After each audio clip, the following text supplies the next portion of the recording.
President Donald Trump জন্মসূত্রে নাগরিকত্বের সুবিধা আর না রাখার পরিকল্পনার কথা জানিয়েছেন। যুক্তরাষ্ট্রে কেউ জন্মগ্রহণ করলেই তিনি স্বয়ংক্রিয়ভাবে দেশটির নাগরিকত্ব পেয়ে যান। সোমবার একটি নির্বাহী আদেশের স্বাক্ষর করেছেন ডোনাল্ড ট্রাম্প, যেখানে জন্মসূত্রে নাগরিকত্বের বিষয়টিতে ফোকাস করা হয়েছে, যদিও এর বিস্তারিত এখনো পরিষ্কার জানা যায়নি। জন্মসূত্রে নাগরিকত্বের বিষয়টি যুক্তরাষ্ট্রের সংবিধানে 14তম সংশোধনীতে এসেছে, যাতে বলা হয়েছে যুক্তরাষ্ট্রে জন্ম নেওয়া সব ব্যক্তি যুক্তরাষ্ট্রের নাগরিক। যদিও ট্রাম্প এই সুযোগটির চর্চা বন্ধ করতে সোচ্চার হয়েছে, কিন্তু তার এই উদ্যোগকে উল্লেখযোগ্য আইনি বাধা অতিক্রম করতে হবে। যুক্তরাষ্ট্রের সংবিধানে 14তম সংশোধনীর প্রথম বাক্যেই জন্মসূত্রে নাগরিকত্ব নীতির বিষয়টি বলা হয়েছে। যুক্তরাষ্ট্রে জন্ম নেওয়া বা নাগরিক অধিকার পাওয়া সব ব্যক্তি যুক্তরাষ্ট্রের নাগরিক এবং রাষ্ট্রের সেখানেই তারা বাস করুক না কেন। অভিবাসন কট্টরপন্থীরা অনেক সময় বলে থাকেন যে এই নীতি অবৈধ অভিবাসনের ক্ষেত্রে সবচেয়ে আকর্ষণীয় এবং এটি গর্ভবতী নারীদের অবৈধভাবে সীমান্ত অতিক্রম করে যুক্তরাষ্ট্রে গিয়ে সন্তান জন্মদানে উৎসাহিত করে। একে অনেক সময় বার্থ ট্যুরিজম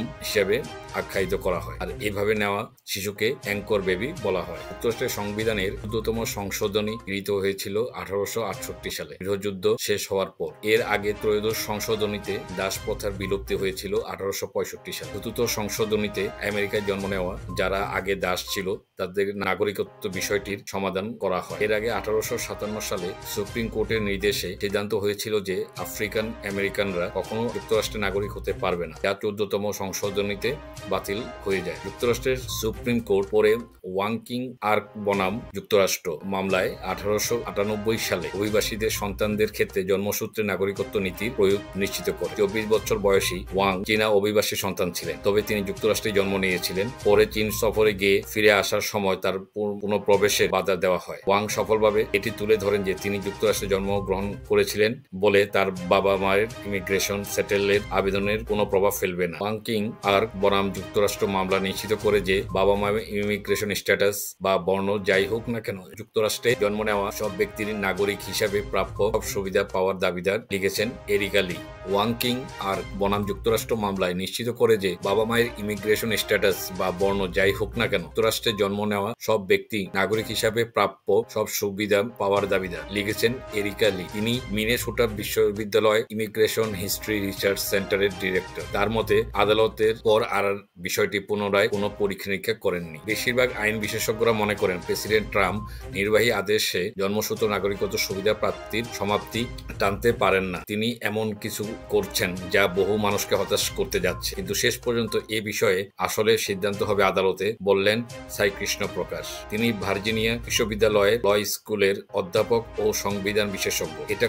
এটা এমন কোনো বিষয় নয় যে তিনি নিজের ইচ্ছায় সিদ্ধান্ত নিতে পারেন। মিস্টার প্রকাশ বলেন, প্রেসিডেন্ট ফেডারেল এজেন্সিকে নাগরিকত্বের বিষয়টি আরো সতর্কভাবে ব্যাখ্যা করতে দিতে পারেন, কিন্তু নাগরিকত্ব প্রত্যাখ্যান করা হলে যে কেউ আদালতে এটি চ্যালেঞ্জ করবেন। এটি লম্বা আইনি লড়াইয়ের সূচনা করতে পারে, যা শেষ পর্যন্ত সুপ্রিম কোর্ট পর্যন্ত যেতে পারে। সংবিধানের একটি সংশোধনীর মাধ্যমে জন্মসূত্রে নাগরিকত্ব সুবিধা বাতিল করা যায়, কিন্তু তার জন্য দরকার হবে প্রতিনিধি পরিষদ ও সিনেটে 2/3 সদস্যের ভোট এবং 3/4 রাজ্যকে সেটি অনুমোদন করতে হবে। নিউ রিসার্চ অনুযায়ী 2016 সালে অবৈধ অভিবাসী বাবা মায়ের মোট সন্তান জন্ম নিয়েছিল 2.5 লাখ, যা 2007 সালের চেয়ে 36% কম ছিল।